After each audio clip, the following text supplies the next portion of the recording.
The state of Arkansas has the second highest level of food insecurity in the nation. This equates to 1 out of 6 people who struggles with hunger. The Sack Lunch program is an all-volunteer organization started as a ministry in 1986 when the late Mary Wise of St. John's Episcopal Church started sharing food when she noticed people who seemed hungry on 6th and B Street in Fort Smith.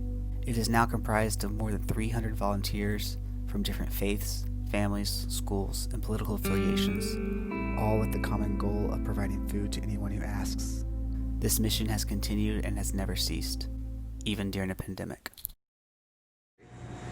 The COVID-19 virus has affected the Sack Lunch ministry by narrowing our focus down because it has affected how many volunteers can be a part.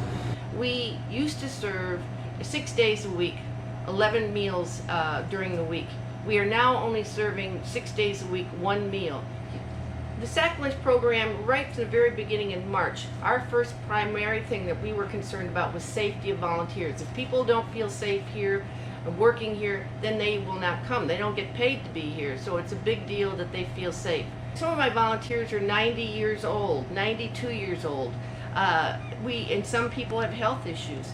And taking care of them and making sure they're safe was important, so some stepped away. And then I've actually had younger people step in and fill those slots. But I had to make sure I had enough volunteers to do all these things. So our goal was to continue to serve the people in Fort Smith.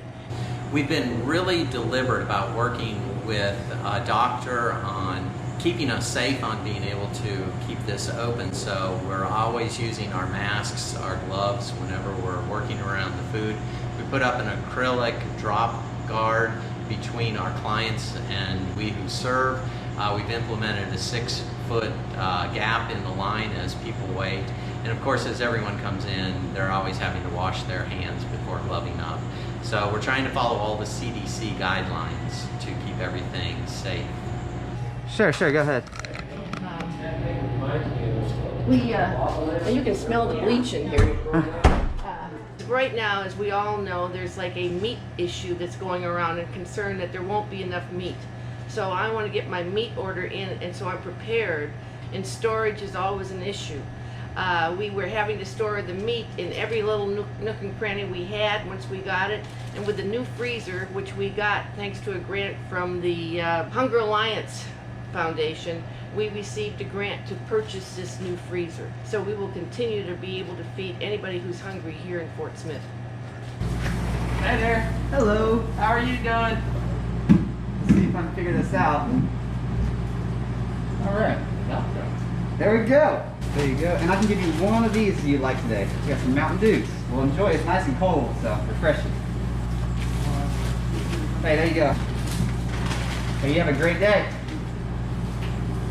Started off, we were only serving like 90 to 100, and then all of a sudden I serve 157 to 160, and it's hard then to know how many do I need in the refrigerator for the next crew. So I had a better idea before, but it's only been 2 months that I've had this. So I know that in the month of April we served not quite 3,000 lunches in the month of April. That's with 2 hands. Give that to his elbows. Over here, this is the prep area, and this is where they make all the sandwiches, and the volunteers are here. You can see there's plenty of room, so there's lots of social distancing, and they roll out the paper here to make the lunches.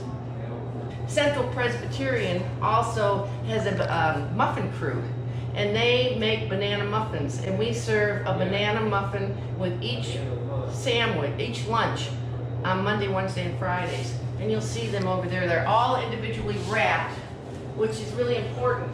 If she wanted to have no touching, so people had that option.